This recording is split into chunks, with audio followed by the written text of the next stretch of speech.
Weddings are supposed to be about love, commitment, and happily ever after. But if you dig into the history, it looks more like a fever dream written by a drunk time traveler. People used to throw shoes at the bride for good luck. Grooms kidnapped their future wives and fought off angry relatives while holding her with one hand and a sword in the other. Brides carried bouquets not for beauty, but to mask the fact that no one had bathed in weeks. And let's not forget the medieval tradition of checking the bedsheets for proof of the wedding night's success like it was some kind of royal science fair.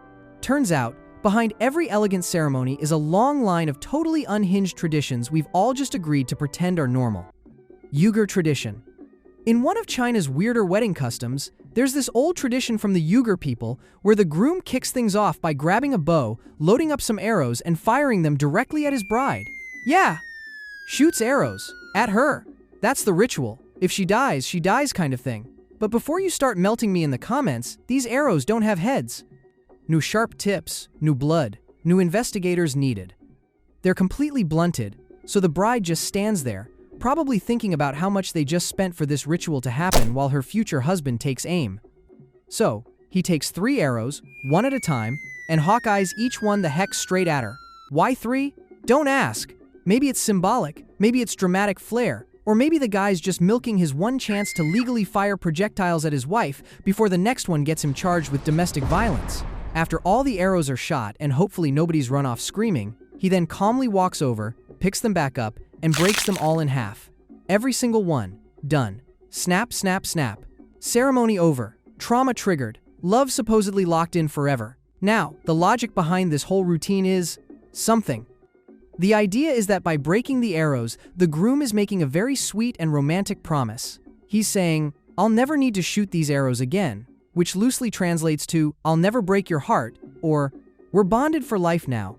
No takebacks." The act of destroying the weapons is meant to symbolize the end of conflict, the end of wandering, the end of shooting anything that isn't metaphorical or for dinner. Of course, before anyone thinks this is something happening every other Thursday in China, it's not. This is a Yugger minority tradition, and it's not even common among Yuggers today. Most of the time, you'll only see it dusted off during cultural showcases or heritage festivals, where someone's great uncle is trotted out in traditional clothes to act like he's about to go full Robin Hood on his niece-in-law. Nobody's doing this in regular weddings anymore, unless you're specifically trying to scare your in-laws. Sawing the log. In Germany, there's this wedding tradition called Baumstammsagen, which translates to sawing the log. It's exactly what it sounds like. After the ceremony, the bride and groom grab a big saw and cut through a log together, as if it's the most testosterone-inducing activity for the newlyweds. Yep, dressed to the nines in a tux and gown, and now they're out here sawing wood. This weird little ritual is actually a symbolic test. The whole point is to show that marriage isn't just about pretty vows and dancing to Ed Sheeran. It's about teamwork, struggle, and not completely losing your brains when things get hard. Like this log, the log is the hard thing. You know what else is hard? My life. But that's besides the point. So here's how it goes down. After the couple says, "I do," they head outside or to a designated area, usually where everyone can see them. There's a big wooden log set up on a sawhorse, and someone hands them a giant 2-person saw. Then, without any real practice or warning, the couple has to start sawing. Together. No instructions, just saw it for better or for worse. What's really being tested here isn't strength, it's rhythm, coordination, communication. If one person tries to dominate the sawing, the blade jams. If they both pull at the same time, it doesn't move. If one zones out, the whole thing drags forever. So they have to get in sync. Sounds easy, but try doing it in wedding clothes, sweating under pressure, with 100 people clapping, and your uncle, who's one step closer to falling asleep on the table at the reception, yelling, "Ja, Lude, wusstet ihr, dass das Sägen von Baumstämmen zu unserer Tradition gehört, wo ich nicht weiß, was ich sage, und ich am Grunde nur Unsinn rede, weil Martha mich wieder rausgeworfen hat, weil ich die Abschlussfeier unserer Tochter in der Vorschule verpasst habe." The symbolism is the real reason people still do it. Marriage is hard. It's not a Disney montage where everything just clicks. There's bills, bad days, fights, family drama, burnout, and about 50 different logs life's gonna throw your way. And this little saw game is a preview of that. Are you two gonna work together or fall apart the second things get tough? That's what Baumstammsagen is asking. And if you manage to cut that log cleanly, maybe there's hope you won't fall apart when the roof leaks, or the baby won't stop crying. It's still popular in Germany today. Not every couple does it, but it's pretty common at traditional weddings, especially in smaller towns or with families that like holding on to old customs. Some couples even keep the log chunk as a keepsake, like, "Hey look, we survived the first challenge without killing each other." Others burn it, toss it, or forget it happened. But the memory sticks, especially if it went hilariously wrong, which it often does. Spitting. You heard it right. Spitting. It might sound like something out of a word that rhymes with Buddhism. I don't freaking know, but among the Maasai people of Kenya, this happens. Did that dude just spit on her? Says one attendee from the US because it was his first time there. And yes, he did. But not because he was a bad man or anything like that. That's her dad. And what looks like a rude, gross gesture is actually the total opposite. Haktua is his way of showing love, pride, and straight-up good vibes for her future. On the day of the wedding, when the bride is all dolled up in her traditional beads, bright colors, and jewelry, and it's finally time for her to head out with her new husband, her father comes over for what is basically the most awkward goodbye imaginable. He spits right on her head or on her chest. No kiss. No hug. Just a solid loogie as a blessing. The Maasai believe spit has power. Like, literal spiritual power. They spit to show respect, to seal deals, to protect from bad stuff. So when the father spits on his daughter, he's not trying to embarrass her. It's kind of like saying, may you never come back here crying about that man. It's a send-off, a prayer. It's an old-school practice, passed down through generations. The Maasai have been doing this long before weddings had DJs or flower girls or Pinterest boards. They have their own rhythm, and this spitting thing is baked deep into their cultural cake. In fact, spitting shows up in more than just weddings. Maasai elders spit in their hands before shaking hands as a sign of respect. They spit on newborn babies to bless them. They even spit on warriors going off to prove themselves. So if someone's spitting in your direction and they're Maasai, odds are it's not an insult, it's a compliment. A messy one, but a compliment. And yeah, they're still doing it today. Even with Western influence creeping in, this tradition hasn't exactly disappeared. You'll still see it during ceremonies, especially in the more rural communities. The thing is, this is one of those cultural moments where you really have to set aside your own hygienic consciousness and just accept that not everything is about your comfort zone. What seems weird to one culture is sacred to another. You could sit there going full-on Howie Mandel, or you could look at it for what it is. Also, think about it. How many dads in other places give a half-baked speech, mumble a few lines, and vanish into the buffet line? At least this guy's present. He's part of the send-off. He's making sure his daughter knows he's watching, and he's hoping that spit carries enough luck to outlive them both. Kidnapping. We are officially off to the deep end of this thing, not even halfway into the video. It's bride kidnapping. They do this in Romania, and no cops are being called. I know it's a crime done in broad daylight, but everyone's fine with it apparently. It's because it's staged. This quote-unquote prank happens with the bride getting abducted during the wedding, usually sometime between the ceremony and the reception, or even in the middle of the party, and it is a part of the couple's friends to mess with the groom. Lord God, I have a bad feeling about this, but I hope I'm wrong. What happens is a few friends on the bride's side sneak her away when nobody's paying attention. They might drive her off in a car, sneak her into a bar across the street, or tuck her into a hotel room with champagne and a front row view of the chaos. Then someone lets the groom know she's missing. Cue the fake panic and theatrical overreactions. At this point, the groom's expected to be the cavalier in armora strolucitoire. He doesn't need a specific set of skills to rescue her though. He just has to complete a ridiculous ransom task to get her back. These ransom tasks are usually designed to humiliate the groom just enough to make everyone laugh, but not so much that he starts rethinking the whole marriage thing. He might have to serenade a group of strangers, chug a ridiculous amount of wine, pay a funny bribe like a bottle of champagne or a few euros, or do something corny like write a cheesy poem on the spot. Sometimes he has to make a big romantic declaration in front of the crowd. It's all about making a fool of himself in a lighthearted way that says, yep, I'm whipped, and I'm cool with it. The best part is that this whole thing isn't even really Romanian exclusive. You'll find versions of this prank across parts of Eastern Europe and the Balkans, from Moldova to Serbia to Bulgaria. Everyone puts their own spin on it, but the vibe is the same. Nobody treats this like a serious ritual or anything sacred, because it's not. I mean, imagine someone in Florida being kidnapped as a prank and no one knew about it. 911 would be getting hundreds of calls at once. This is purely party fuel. It's the equivalent of making the groom wear bunny ears or taping embarrassing baby photos to the bar. It adds a bit of unpredictability and gives the guests something to talk about that isn't just the food or how bad the DJ is. Month-long tears. In the Tujia ethnic group of China is where this is typically done. Instead of just freaking out on the day of the wedding like most brides, Tujia women start crying a whole month before the ceremony, every single day, for 1 hour, for 30 days. It's not because they're being forced to marry someone they hate or because the dress is ugly or anything like that. This crying is part of an old ritual that's been around for generations, meant to show love, respect, and something they call tears of joy. Those tears of joy are too dehydrating, but it is what it is. It starts with the bride. She kicks off this month-long sob fest by sitting down in a quiet spot and crying alone for about an hour each evening. 10 days in, her mom decides it's her turn to jump in and cry with her daughter. Another 10 days go by, and Grandma waddles in and starts crying too. So now there are 3 generations of women just sitting in a room crying together every night like it's the saddest group project in history. Then aunts, sisters, cousins, or any female relative with tear ducts and a free hour might join in. It turns into this big, loud, synchronized crying session. The tears are supposed to show happiness and gratitude like, I love my family so much that I'm gonna cry for 30 straight days. The tradition is supposed to show that the bride is grateful to her parents for raising her, that she's sad to be leaving home, and that she understands the weight of starting a new life with someone. So these aren't really breakdown tears. They're more like, I'm emotionally mature, and I get it, tears. But if you're thinking every Tuja bride is out here bawling their eyes out before tying the knot, not really. This isn't something you'll find in every village.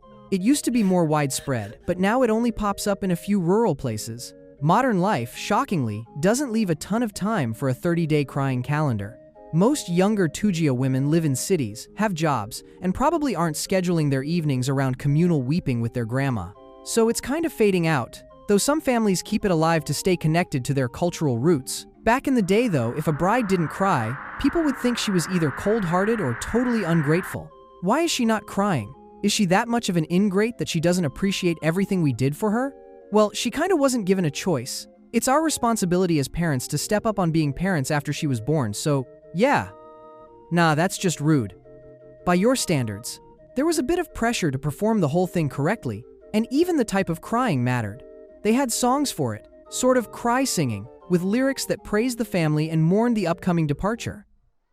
Kisses.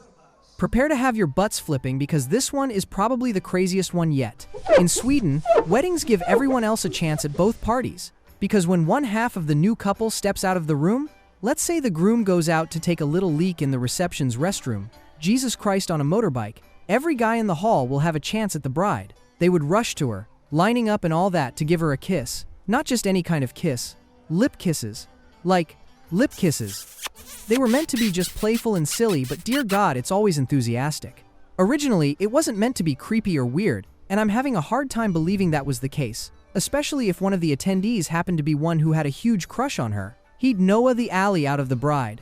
It's just allegedly a surprise moment where everyone gets to laugh. The bride receiving a swarm of lip kisses from everyone for a laugh. Okay, what happens if we reverse the roles though? Well, same thing. The bride steps away, maybe she's changing shoes, fixing her makeup, talking to a relative, gone for 30 seconds. Boom! Every woman in the room instantly transforms into a temporary love interest. They make their move on the groom, who's now standing there with this forced half-smile while Aunt Ingrid and his cousin's girlfriend line up to kiss him. If I was a foreigner who got invited to this type of wedding, I would have been thinking, vad I hela världen är det som pågår här? Varför kysser alla brudgummen? Jag är verkligen chockad. Om detta skulle hända i USA skulle jag förvänta mig att båda skulle skriva på skilsmässopapper dagen efter. Jag äter hellre surströmming. And before you ask, it's not usually a drunk thing. Sure, people might have had a few drinks, but this isn't fueled by alcohol. It's part of the script, part of the shared understanding that Swedish weddings should be a little unpredictable and not at all uptight. And the newlyweds are totally in on the joke. Most of the time, they're laughing just as hard as the guests are. It's not betrayal. It's not how dare you. It's, oh no, what did I miss? They come back into the room to see their partner getting fake smooched by half the guest list, and everyone claps and cheers. Oh wait, we're supposed to cheer for that? Okay, hooray for the newlyweds. Straight faces. If Sweden wanted to be all jolly and not too uptight with the weddings, Congo has a different take on it. There, you'll see a bride and groom standing next to each other, dressed to the nines, looking like someone just told them that France is back for round 2. It's not because they hate each other or the food sucks. That dead serious look? It's intentional. It's tradition.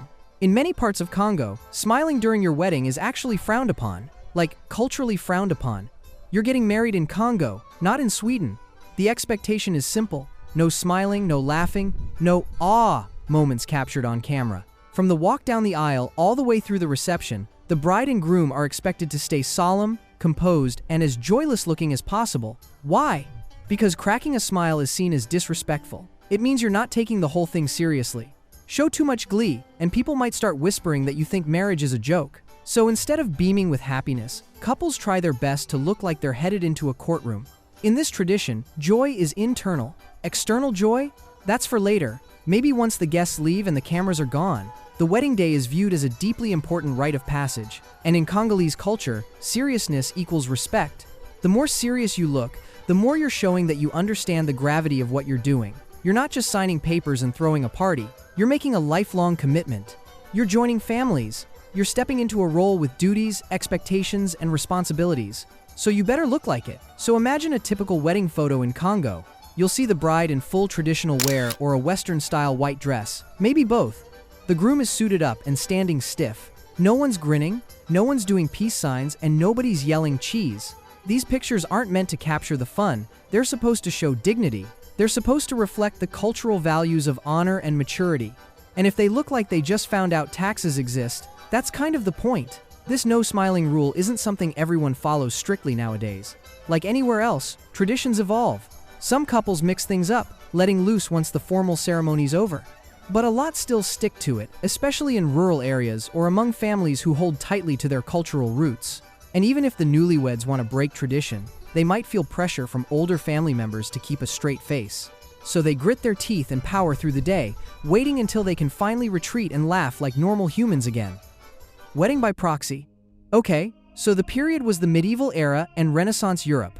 A time and place where marriage was more of a power move than two people telling they love each other unconditionally, even though we know it'll end in divorce because her dog stepped on a bee or something. I don't know, I'm not caught up with the drama.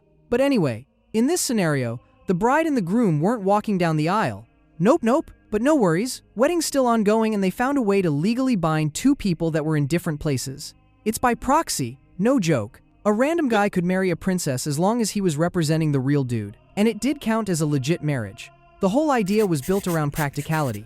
When you're trying to unite kingdoms or form alliances across Europe, it's a hassle to make everyone travel miles on horseback or by boat just to say a few vows. So the bride might be in France, and the groom's chilling in Austria, and instead of dragging him across the continent, they just sent a trusted nobleman to do the job for him. During the ceremony, the proxy would go through all the steps. Like let's say the vows, exchange rings, sometimes even do this super awkward part where he'd get into bed with the bride, or at least place part of his body next to hers to symbolize the consummation. Yes, seriously. In one famous case, in 1490, Maximilian of Austria had his proxy put a bare leg next to Anne of Brittany in bed as part of the wedding ritual. Nobody seemed to blink an eye at this. Yep, we're not at all concerned by this. And Anne wasn't marrying some nobody. This was a political strategy. Brittany was a major territory, and Maximilian, who later became Holy Roman Emperor, wanted control. So the proxy marriage was all about locking down the deal before someone else could swoop in. It didn't work out, not even close. Anne ended up marrying someone else shortly after. But at the time, that kind of marriage was seen as completely valid. Church law accepted it, royal courts enforced it, and everyone played along like it was totally normal for someone to send someone to marry someone who also sent someone.